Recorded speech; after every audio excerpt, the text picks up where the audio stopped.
बड़ी खबर बता दें, अपना दल कमेरावादी की विधायिका डॉक्टर पल्लवी पटेल पहुंची लखीमपुर खीरी। मझगई थाना क्षेत्र के हुलासीपुरवा पहुंची पल्लवी पटेल। पुलिस की पिटाई से मृतक रामचंद्र मौर्य के परिजनों से की मुलाकात। मृतक के परिजनों को हर संभव मदद का दिया आश्वासन। परिजनों से मुलाकात के बाद कलेक्ट्रेट परिसर में धरना देने की कही बात। इसी क्रम में खीरी लोकसभा सांसद उत्कर्ष वर्मा व निघासन विधानसभा प्रभारी चौधरी हिमांशु पटेल भी मृतक रामचंद्र के घर हुलासीपुरवा पहुंचे। उत्कर्ष वर्मा ने कहा कि उत्तर प्रदेश सरकार में तानाशाह साफ दिख रहा है कि धौरहरा सीओ और पीपी सिंह और मझगई थाना प्रभारी ने किस तरीके से मृतक के परिजनों के साथ बर्बरता की। हम इस मामले को लोकसभा में उठाएंगे और पीड़ित परिवार को न्याय नहीं मिला तो सड़क पर उतरकर लड़ाई लड़ी जाएगी। Bureau chief Asgar Ali. हम इस टाइम मौजूद है जनपद लखीमपुर खीरी के हुलासीपुरवा गांव में। अभी चंद दिनों पूर्व एक व्यक्ति की, रामचंद्र नामक व्यक्ति की पुलिस द्वारा पीट कर हत्या कर दी गई। आज उसी में समाजवादी पार्टी का डेलीगेशन यहाँ मौजूद है। हमारे साथ मौजूद है खीरी लोकसभा के सांसद उत्कर्ष वर्मा जी। हम जानना चाहते हैं परिवार से आपकी क्या बात हुई और क्या आपने उनको देखिए, परिवार से बात हुई। परिवार चाहता है कि जो दोषी लोग हैं जिनकी वजह से रामचंद्र मौर्य की मौत हुई, पुलिस की पिटाई से मौत हुई, उनके ऊपर कार्रवाई होनी चाहिए। कार्रवाई नहीं हो रही है और परिवार रामचंद्र की मौत के बाद टूट चुका है। परिवार में पत्नी और छोटे बच्चे हैं जिनके पालन पोषण के लिए भी सरकार को व्यवस्था करनी चाहिए, इनकी मदद करनी चाहिए। और सबसे बड़ी बात तो यह है कि इस पूरे क्षेत्र में अवैध शराब के नाम से जो पुलिस प्रताड़ित करती है, निर्दोष लोगों को भी, उनके ऊपर भी शराब बनाने का मुकदमा लिख देती है, उनको भी फंसाती है, उनसे धन उगाही करती है, ये चीज़ बंद होनी चाहिए। पूरे क्षेत्र का यही हाल है। पुलिस ने जिस तरीके से बर्बरता दिखाई अपनी, चाहे वो लाठीचार्ज का मामला हो, चाहे परिवार को धमकाने का मामला हो, कैसे देख रही है? देखिए, रामचंद्र मौर्य की मौत से लेकर के लाठीचार्ज तक और आज के दिन तक पुलिस केवल तानाशाही का रवैया अपनाए हुए है। अपने कृत्यों को छुपाने के लिए वो धमकाने का भी गांव में प्रयास किया, उसने कर रही है लगातार। इतना पुलिस बल लगा दिया कि वो अपनी बात ना कह पाए, मुकदमा नहीं लिखा और लगातार पुलिस जो है लीपापोती करने का काम कर रही है। ये हमारे साथ मौजूद है खीरी लोकसभा क्षेत्र के सांसद उत्कर्ष वर्मा जी। लखीमपुर खीरी से असगर अली है। क्या लगता है इस मामले में कार्रवाई क्या होगी? अभी तक क्या कुछ मांगे हैं आपकी? देखिए, अभी तक तो सिर्फ पुलिस विभाग की तरफ से लीपापोती की कार्रवाई ही हुई है और मैं आप लोग के माध्यम से जो इस सूबे के मुख्यमंत्री हैं और गृह मंत्री भी हैं, मैं उनसे ये निवेदन कर रही हूं कि जो यहाँ पर तमाम जो निरंकुश अधिकारी रहे हैं, बदतमीज अधिकारी रहे हैं, जिन्होंने मानवीय संवेदनाओं को धता बताया है, ऐसे व्यक्ति को, ऐसे अधिकारी को तत्कालीन प्रभाव से निलंबित किया जाए और उनको अपने पास बुला करके ये कठोर तरीके से समझाने का काम कर दिया जाए कि वो सरकारी नौकर हैं, सरकार नहीं है।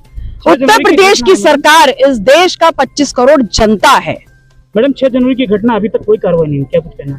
मैं उसी को सुनिश्चित कराने के लिए आई हूँ। निलंबन होगा और साथ ही साथ जो परिवार है, आश्रित का परिवार है, उनको उनकी जो एक मांग है, तो मैं उनकी मांग में अपनी मांग जोड़ते हुए सरकार से ये सुनिश्चित कराऊंगी कि उनको 50 लाख रुपए मुआवजा मिले भरण पोषण के लिए। इंस्पेक्टर, उनका वीडियो वायरल हुआ था जो कहते हैं ट्रैक्टर को कलेक्टर बना देंगे और पूरे गांव पे गैंगस्टर लिख के जेल भेज दूंगा।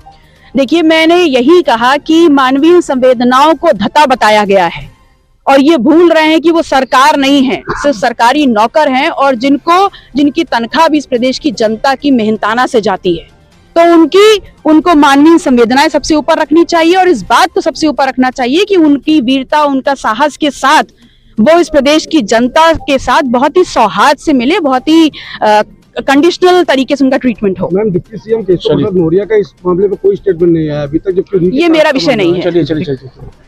संजय जी, आज पीड़ित परिवार से मिले हैं, क्या बातचीत हुई, क्या आश्वासन दिया आपने?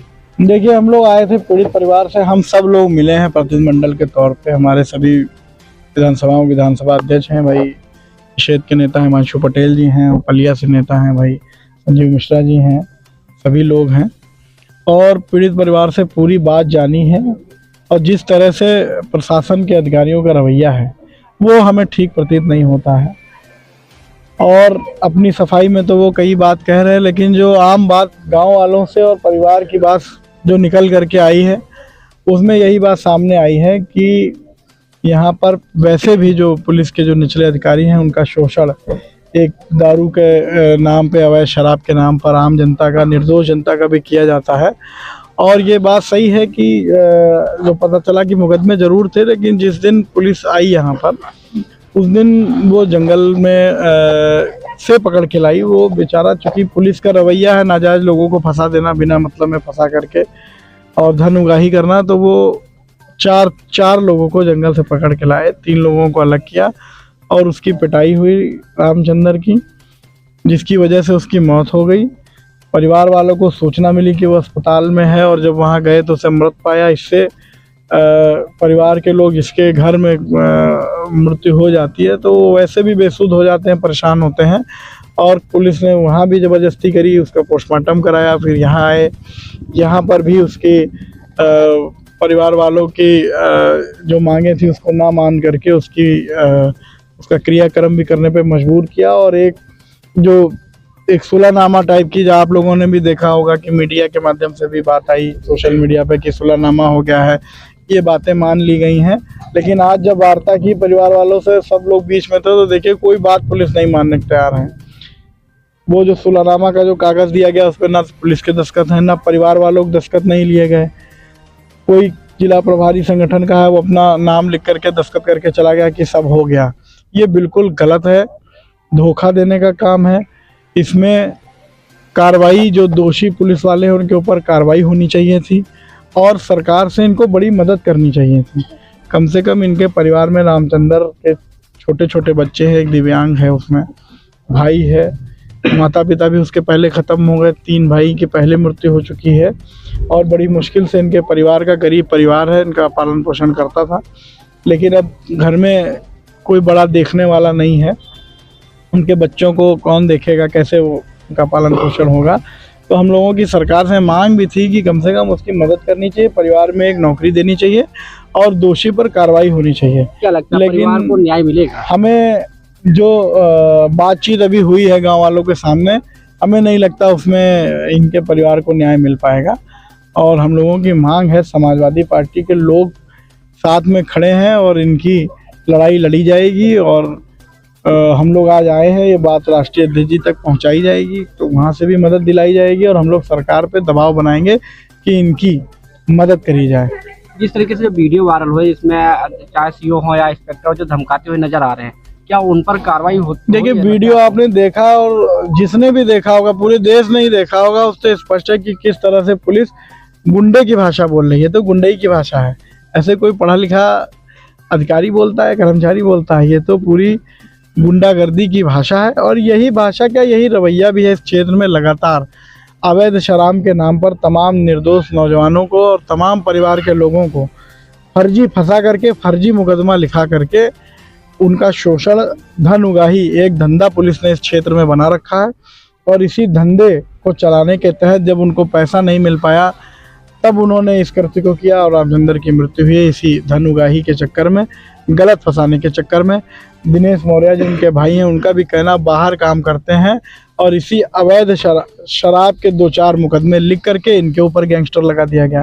भाई, इन्होंने किसी का कत्ल किया हो या कुछ किया हो, और जो शराब के मुकदमे लिखाए गए हैं वो भी फर्जी हैं।